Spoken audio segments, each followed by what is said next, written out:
ఎవరన్నా మీ బిడ్డలో మీ పిల్లలో మీ బంధువులో ఎవరన్నా వచ్చి 4 ఏళ్ల తర్వాత ఇప్పుడు వస్తూ ఉంటే ఆ పొద్దుటూరు ఈ పొద్దుటూరు ఒకటేనా అనే పద్ధతిలో మార్పు వచ్చింది. ప్రతి వీధిన సిమెంట్ రోడ్లు పడినాయి, కాలువలు వచ్చినాయి. రోడ్డు అద్భుతంగా డెవలప్ అయింది.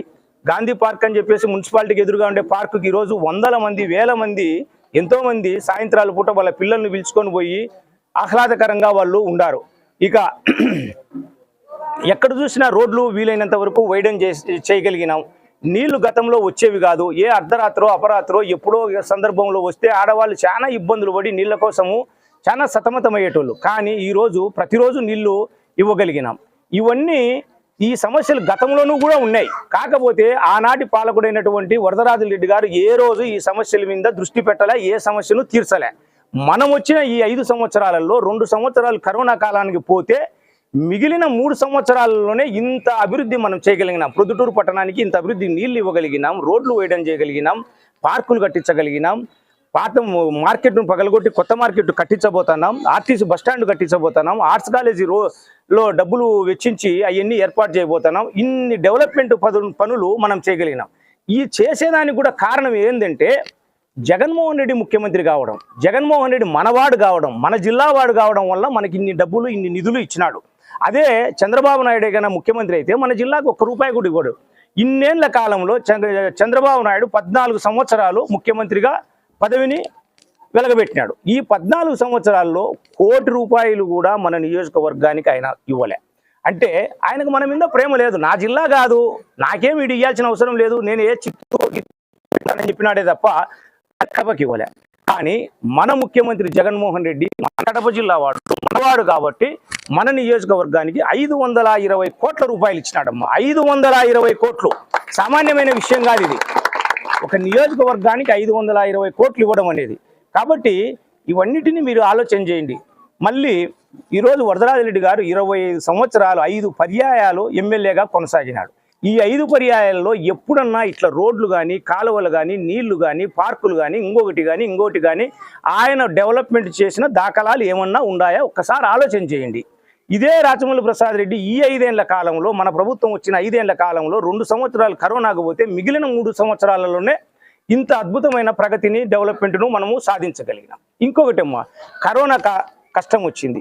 అది మానవాళికి వచ్చిన కష్టములో అంతా ఇంత కష్టం కాదు, అంతకంటే గొప్ప కష్టం ఎప్పుడు మనుషులకు ఎప్పుడూ రాలే. అంటే తల్లికి బిడ్డ వేరైంది, బిడ్డకు తల్లి వేరైంది, అన్నాదమ్ములు లేరు, చెల్లెళ్ళు లేరు, ఒకరిని ఒకరు చూసుకునే పరిస్థితులు లేరు, ఎవరు చచ్చిపోయినా కానీ ఎవరు పలకరించేదానికి లేదు, ఇండ్లకు వచ్చి ఏదైనా చూసుకుందాం అనేదానికి లేరు, బయటికి పోయి పనులు చేసుకుందాం అనేదానికి లేదు. ఆ పరిస్థితుల్లో ఇబ్బందులు పడతా ఉండి కనీసము సంసారాన్ని పోషించుకునేదానికి, రోజువారీ జీవితాన్ని పోషించుకోవాలన్నా కూడా కష్టంగా ఉండేది. ఎందుకంటే ప్రతిరోజు చాలా మంది బయటికి పోయి ఏదో ఒక పనులు చేసుకుంటేనే, కొంత డబ్బు వస్తేనే ఆ డబ్బుతోనే జీవనాన్ని సాధించుకునే వాళ్ళు చాలా మంది ఉన్నారు. అట్లాంటి వాళ్ళకు బయటికి పోయే పరిస్థితులు లేవు, పనులు చేసుకునే పరిస్థితులు లేవు. పనులు చేసుకోలేకపోతే డబ్బు రాదు, డబ్బు రాకపోతే సంసారం జరపలేము. ఈ పరిస్థితుల్లో ఉన్నప్పుడు ఏ రోజున్నా వరదరాజరెడ్డి గారు ఒక్కసారి మీ సందులకు కానీ మీకు కానీ ఎక్కడన్నా కనపడినాడేమో మీరే ఆలోచన చేసుకోండి అమ్మా. ఇదే రాచమల్లు ప్రసాద్ రెడ్డి, నా తమ్ముడు రాచమల్లు ప్రసాద్ రెడ్డి ₹2 కోట్ల వెచ్చించి ప్రతి వీధికి సందుకు కూరగాయలు ఇచ్చినాడు, బియ్యం ఇచ్చినాడు, పప్పు ఇచ్చినాడు, ఆక్సిజన్ సిలిండర్లు ఇచ్చినాడు. రంజాన్ వస్తే ₹2,30,00,000 పెట్టి రంజాన్ తోఫా, ఆ రోజుల్లో కరోనా సమయంలోనే రంజాన్ వచ్చింది. రంజాన్ వచ్చినప్పుడు అంత డబ్బు ఖర్చు పెట్టి చేసినాం. అంటే ఆ సమయంలో, ఆ కరోనా కాలంలో ఇట్లా వీధుల్లో తిరిగి ఈ ఎన్ని సేవా కార్యక్రమాలు చేస్తూ ఉండి నా తమ్మునికి కరోనా వచ్చింది. ఆ కరోనా ఏ స్థాయిలో వచ్చిందంటే అమ్మా మీరు నమ్మరు, ఆక్సిజన్ 70కి పడిపోయింది. 70కి పడిపోవడం అంటే కనీసము బ్రష్ తీసుకుంటే బ్రష్ ఇట్టు తోముకునేదానికి కూడా శక్తి లేదు. ఈ నుంచి అంత దూరం నడిచేదానికి లేదు. హాస్పిటల్లో మేము ఎక్కడికో హైదరాబాద్కు తీసుకుపోయినాం. హైదరాబాద్కు తీసుకుపోతే 4 రోజులు అతనికి గ్యారెంటీ ఇవ్వలే. 4 రోజులు గ్యారెంటీ ఇవ్వలే. మేమందరం అతను చనిపోతాడే అనుకుంటాం. కలెక్టర్లు ఫోన్ చేస్తున్నారు, ఎస్పీ గారు ఫోన్ చేస్తున్నారు, ప్రతి సందర్భంలోనూ అడుగుతున్నారు, ఎమ్మెల్యే గారి పరిస్థితి ఎట్లుంది అంటున్నారు. పరిస్థితి చాలా తీవ్రంగా ఉంది సార్, అతనికి బతికే అవకాశాలు తక్కువ అని చెప్పినారు. అట్లాంటి పరిస్థితుల్లో ఒక్క ఇంజక్షన్ వేస్తే బతికేదానికి అవకాశం ఉంది. అది ఆ ఇంజక్షన్ ₹150,000 అవుతుంది. కాకపోతే ఆ ఇంజక్షన్ దొరకదు అని చెప్పినారు. అప్పుడు సాక్షాత్తు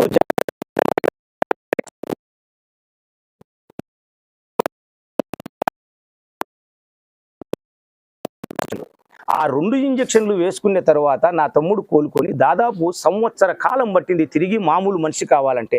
అంటే సామాన్యుల కోసము కరోనా కాలంలో మనం తిరక్కపోతే ఎట్లా, మనం వాళ్ళందరికీ సౌకర్యాలు ఇవన్నీ పప్పు ఇవన్నీ సౌకర్యాలు మనం ఇవ్వకపోతే మనమేం నాయకులము, మనమేం ఎమ్మెల్యేలము అనే ఉద్దేశంతో ఆ కరోనా కష్టకాలంలో వీధుల్లో తిరిగి కరోనా తెచ్చుకొని ప్రాణాల మీద కూడా మనం తెచ్చుకునే చరిత్ర మంది ఒక వైపు అయితే, వరదరాజరెడ్డి గారి కుమారుడు ఒక్కరోజు అంటే ఒక్కరోజు ఒక్క వీధిలో తిరగలే, ఒక్కరికి ₹1 సాయం చేయలే.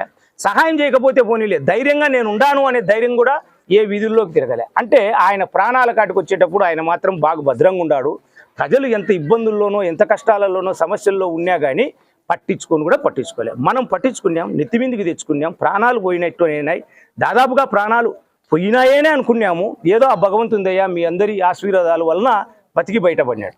ఇట్లాంటి తారతమ్యం గమనించండి అమ్మా. డెవలప్మెంటు వరదరాజరెడ్డి గారు చేయలే, ఇవతల పక్క రాచమల్లు ప్రసాద్ రెడ్డి ఇంత డెవలప్ చేసి.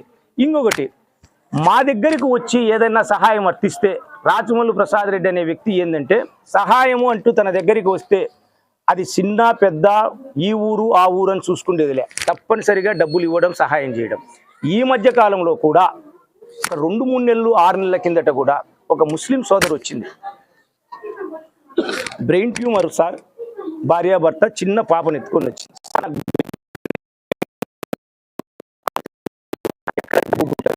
4.5 లక్షల డబ్బు ఖర్చు అవుతుంది, నా దగ్గర లేదు సార్ అంటేనే ఫోన్ ఎక్కడమ్మా నీ ట్రీట్మెంట్ అన్నాడు. అంటే పలానా హాస్పిటల్లో హైదరాబాద్లో సార్, ఆ డాక్టర్ను కలుపు అన్నాడు. డాక్టర్తో మాట్లాడినాడు. ఏమి పలానా ఆమె పేరు ఇది, ఈమెకి బ్రెయిన్ ట్యూమర్ అంటుంది, నిజమేనా, మీ దగ్గరైనా వైద్యం చేయించుకుంటుంది అని. నా దగ్గరే సార్ చేసుకుంటుంది, వైద్యం చేయించుకుంటుంది, ఇక్కడే ఆమె పరిస్థితి బాగలేదు, 1 నెల రోజుల లోపల ఆమెకు గన ఆపరేషన్ చేయకపోతే ఆమె చనిపోతుంది అని చెప్పినాడు. ఎంత అవుతుంది అంటే 4.5 లక్షలు అవుతుంది.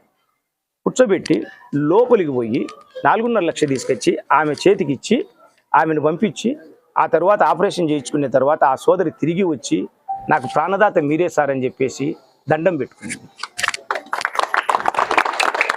ఆ సందర్భంలో ఒక్క మాట అన్నాడు నా తమ్ముడు.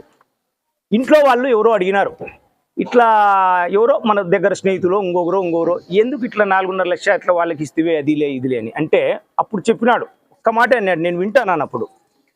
అమ్మ ఈ 4.5 లక్షలు నా దగ్గర ఉన్నంత మాత్రాన నేనేం ఈ మిద్దె మీద మిద్దె వేసుకోవాల్సినది లేదు, అది లేకపోతేనే నేను పూరి గుడిసెలోకి పోయేది లేదు, అది లేనంత మాత్రాన నాకు తిండికి లేకపోయేది లేదు, బట్టకు లేకపోయేది లేదు, నా సౌకర్యాలు ఏది తగ్గించుకోవాల్సిన అవసరం ఏది లేకుండానే నాకు జరుబాటు అవుతుంది.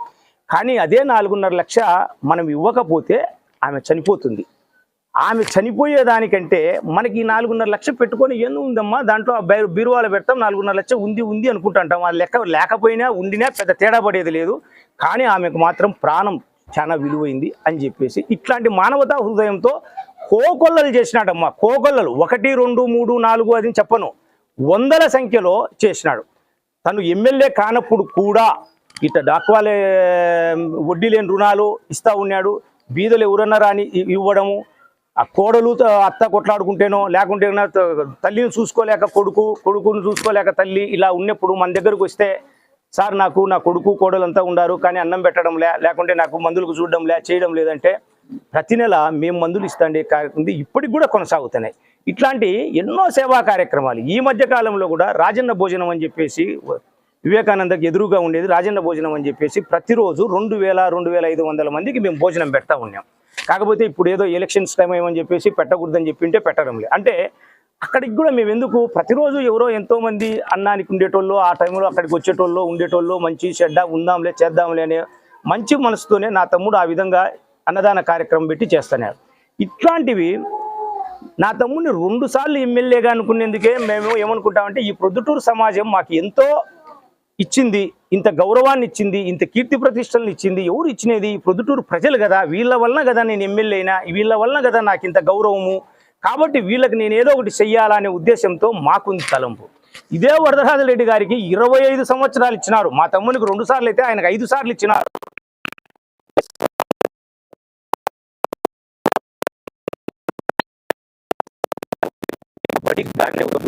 ఒక మసీదు కానీ ఎక్కడన్నా ఇచ్చినది ఏదీ లేదు. ₹1,00,00,000 మేము ఒక చర్చికి ఇచ్చింది, ఒక మసీదుకు. ఏది పటాల్ దర్గా చౌసన దర్గాకు ₹1,00,00,000 ఇచ్చినామమ్మా. ఇక్కడ మన నంగనూరుపల్లిలో శివాలయానికి 50 లక్షలు, చర్చిలకు ఇచ్చినాం, బళ్ళకి ఇచ్చినాం, గుడికి ఇచ్చినాం, మసీదులకు ఇచ్చినాం.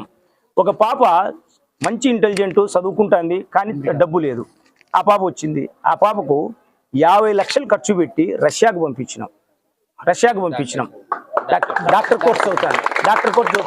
ఈరోజు ఆ పాప అక్కడే ఉంది, అమెరికా రష్యాలో ఉంది. 50 లక్షలు సంవత్సరానికి 12.5 లక్షల చొప్పున చెప్పినాం. ఆ రోజు కూడా ఇదే ఉదాహరణే చెప్పినాడు. మన దగ్గర 50 లక్షలు సంవత్సరానికి 12.5 లక్ష ఉండొచ్చు, ఉండకపోవచ్చమ్మా. కానీ ఆ పాప చదివితే కన్నా ఆ పాప డాక్టర్ అవుతాడు. డాక్టర్ అయిందంటే 10 మందికి మేలు చేస్తుంది, సేవ చేస్తుంది, వాళ్ళ కుటుంబం పైకి వస్తుంది.